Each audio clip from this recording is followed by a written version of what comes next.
Have you ever worked a full, exhausting day, answered every message, finished every task, pushed through lunch, and then, lying in bed at night, felt a quiet voice whisper, "You didn't really do anything today? You were busy from morning to night, and somehow it still wasn't enough." If that feeling sounds familiar, stay with me, because tonight I want to tell you about Mindo and the strange mirror that almost stole his life. Mindo wasn't lazy, just the opposite. He woke before sunrise. He worked until his eyes burned. He crossed item after item off his list. But every single night, he stood in front of an old mirror on his wall. And the reflection looking back at him was small, tired, behind. No matter how much Mindo did, the mirror always showed someone who hadn't done enough. If you've ever felt this, like your effort just disappears the moment it's done, please hear this clearly. You are not broken and you are not alone. There's actually a name for this experience. People call it productivity dysmorphia, a distorted way of seeing your own effort, where you genuinely cannot feel what you've accomplished. Quick, important note before we go further. This video is for educational and storytelling purposes only. It is not a diagnosis, and it is not a replacement for professional care. Okay, let's walk back into Mindo's world.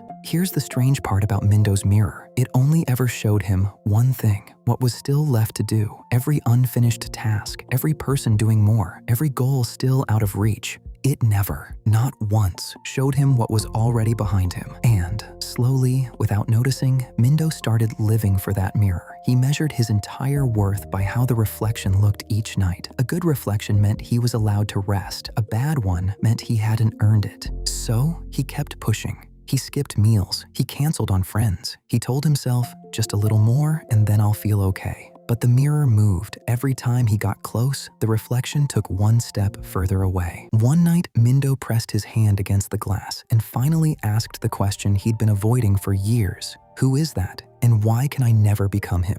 Because there was someone in the mirror, a taller, calmer, finished version of Mindo. The Mindo who had it all together, the one who never fell behind. Mindo had been chasing him his whole life. And here's the part that changed everything. When Mindo looked closely, really closely, he saw that the figure in the glass wasn't one person at all. It was stitched together from pieces. It was the discipline of one person he followed online, the success of someone he went to school with, the calm of a stranger, the output of 100 different people, all collapsed into one impossible figure. Mindo had been comparing his entire messy human life to a creature that didn't exist, a highlight reel, wearing his face. Mindo had been comparing his entire messy human life to a creature that didn't exist, a highlight reel, wearing his face. But the real wound went even deeper than comparison. Somewhere along the way, Mindo's mind had quietly tied two things together that were never the same: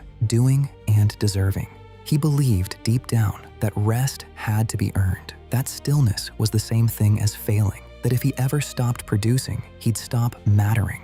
This is the quiet engine underneath productivity dysmorphia. The nervous system learns to feel safe only while it's working. So the moment you slow down, your body doesn't feel peace. It feels danger. Guilt floods in, and to make that guilt stop, you do the only thing that ever worked. You push harder. It's not laziness, it's a loop that feels like survival. And the cruelest trick of all, the finish line was designed to move. Every goal Mindo reached instantly became the new normal. Invisible, unremarkable, already forgotten. While a brand new goal lit up just out of reach. He wasn't failing to achieve. He was achieving constantly. He had simply lost the ability to feel it. Like a man dying of thirst, standing waist deep in a river he couldn't see. And then, on that final night, something different happened. Mindo was so tired he could barely stand. He looked at the small, never-enough figure in the glass one last time. And for the first time in his life, he didn't try to fix it. He didn't promise to do more. He just let his shoulders drop. And in that surrendered moment, he heard the truth he'd been running from. The mirror was never measuring my life. It was only ever measuring what I hadn't done. So Mindo did the one thing he had never done in front of that mirror. He turned around, and what he saw behind him stopped his breath. A whole world, years of it. Every quiet kindness he'd forgotten, every hard day he survived when he was sure he couldn't. The people he'd shown up for. The small, unglamorous things he built, one ordinary day at a time. None of it had ever been in the mirror, because the mirror only faced forward toward the not yet, but it had all been real. It had been behind him the entire time. He just had to stop staring at what was missing long enough to see it. Mindo learned something gentle that night, and I want to leave it with you too. You are not a machine that earns its right to rest. Your worth was never a number that resets at midnight.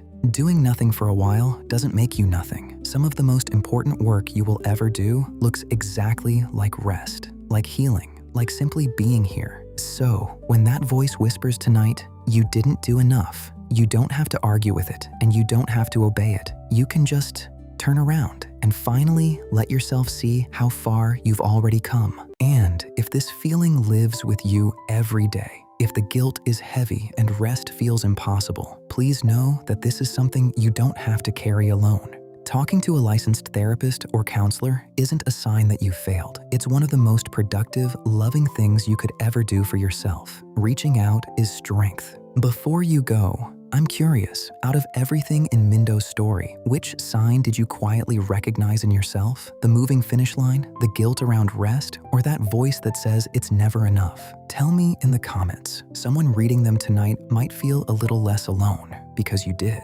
And if Mindo's story reached you, take a slow breath and let yourself rest. You've done enough today.